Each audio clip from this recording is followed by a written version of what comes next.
Next on my list, number 4.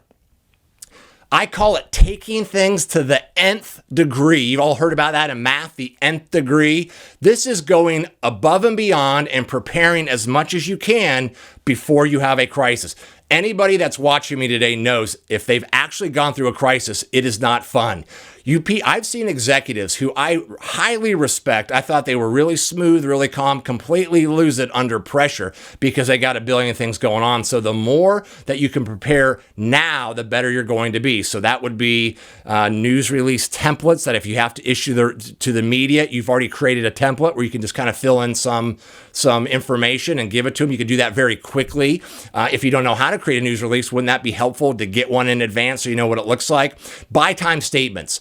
You're going to learn that if you have a crisis, in the first couple hours, all you're doing is buying time with a little statement such as, we've had an issue here today. We're not sure what caused it. We're working closely with the first responders. I can assure the community that we will do everything possible to blah, blah. One of those kind of just meaningless phrases that you can deliver to the news media, neighbors, or other people that will buy you some time where you can start figuring out the operational aspects of your crisis and also how you're going to communicate. But my point to you is you can prepare a lot of these buy time statements in advance.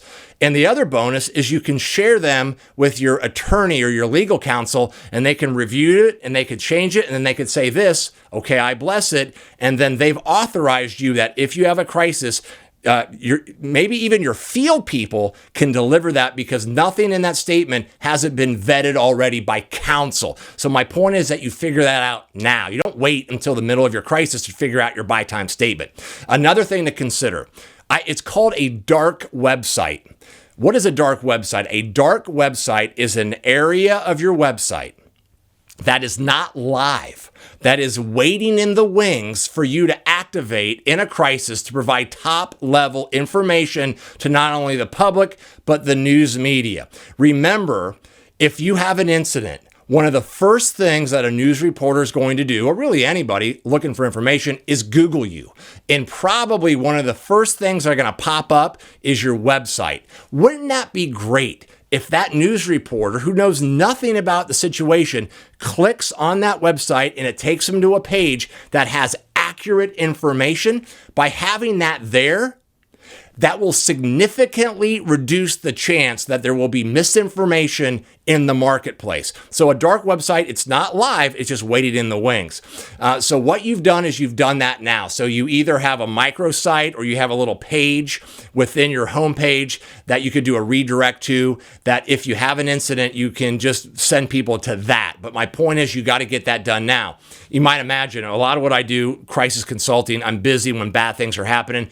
I've been doing a ton of work over COVID-19 on messaging and then the social unrest that we had recently. So when something bad happens, I'm paying attention. I'll never forget a couple years ago what happened in April in Boston. The bomb goes off at the marathon. And so all day long, I was CNN, Fox, on the websites. I noticed within 1 hour of that bomb exploding in Boston that the Boston Athletic Association, the organization that plans and hosts the marathon, had a completely different website up with information for families on where the runners had been evacuated to because they got them out of there, road closures, events that had been canceled or rescheduled. Now, if you were to ask your IT department to create a website in an hour, would that be possible? And you all laugh at me. So this is something that you get done now. You get the buy time statements done now. You get the news release templates done now. You get messaging done now. You get fact sheets done now. You get contact information for the people you may need to get a hold of in a crisis done now, not in the middle of your crisis. That's why get your team together. And what do we need to have pulled together now that's going to allow us to focus on communicating in the critical time period during a crisis situation?